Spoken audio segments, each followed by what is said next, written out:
Smartphone ছাড়া আজকাল জীবন চলেই না। বর্তমান যুগে আমরা প্রায় সবাই মোবাইল ফোন ব্যবহার করি। এখন ফোন ছাড়া বেঁচে থাকা কঠিন বললে ভুল হবে না। অনেকেই ব্যাংকিং থেকে কেনাকাটা প্রায় সব কিছুতেই ফোন ব্যবহার করে থাকেন। ফোনের মাধ্যমে স্কুলের অনলাইন ক্লাস থেকে শুরু করে অফিসের কাজও করা হয়। এছাড়া সোশ্যাল মিডিয়ার প্রভাব ফোনের ব্যবহার প্রচণ্ডভাবে বাড়িয়ে দিয়েছে। এর জন্য অনেকেই দিনের অধিকাংশ সময় ফোন নিয়ে কাটান।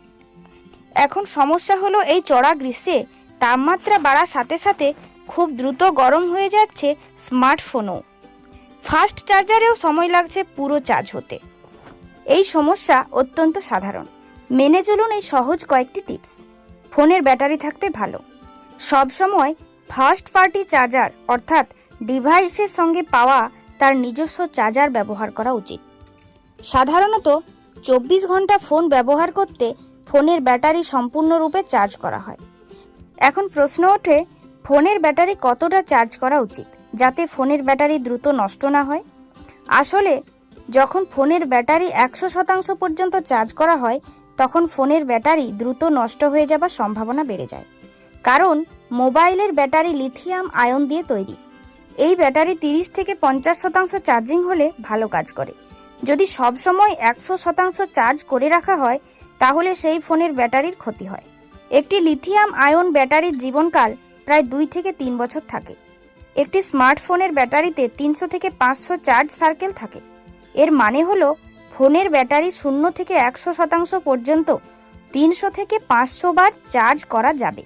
ব্যাটারি চার্জ করার সবথেকে ভালো উপায় হলো চার্জ যতটা সম্ভব মধ্যম পরিসরে রাখা। ব্যাটারির মাত্রা সবসময় 0% বা 100% মতো রাখলে ফোনের ব্যাটারি দ্রুত নষ্ট হয়ে যায়। যদি ডিভাইস বেশি গরম হয়ে যায় তাহলে তাকে কিছুক্ষণ বিশ্রাম দিন। ফোনের কেস বা কভার খুলে রাখলে তা ডিভাইসকে দ্রুত ঠান্ডা হতে সাহায্য করে। সারা রাত চার্জিং নয়। অনেকেই রাতে ফোন চার্জ করেন। ঘুমোতে যাওয়ার সময় ফোন চার্জে বসিয়ে রাখার অভ্যেস আছে অনেকেরই। কিন্তু আপনি কি জানেন এই অভ্যাসে প্রতিদিন কমছে আপনার ফোনের ব্যাটারির আয়ু?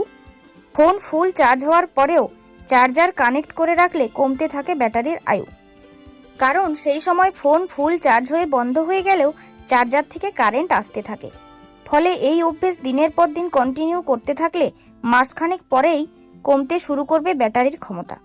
ফোন চার্জিংয়ে অনেকেই সস্তার চার্জার কেবল ব্যবহার করে থাকেন, যা ব্যাটারির সঙ্গে ফোনের মাদারবোর্ডেরও ক্ষতি করে। তাই ফোন চার্জিংয়ে নিজের ফোনের আসল চার্জার না থাকলে অন্য কোনো স্মার্টফোন প্রস্তুতকারী সংস্থার চার্জার ব্যবহার করতে পারেন। তবে সস্তার চার্জার ব্যবহার না করাই ভালো। পুরোপুরি ব্যাটারি শেষ হতে দেবেন না, তার আগেই চার্জে বসাবেন। বাইরে থেকে ফোনের উপর বেশি চাপ প্রয়োগ করবেন না।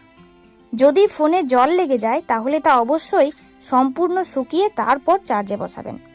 তাই বন্ধুরা, স্মার্টফোন ব্যবহার করতে গিয়ে যদি এই ছোট ছোট গুরুত্বপূর্ণ টিপসগুলির কথা মাথায় রাখেন তবে দেখবেন আপনার ফোনের ব্যাটারির বাড়বে আয়ু এবং ফোন থাকবে সুরক্ষিত।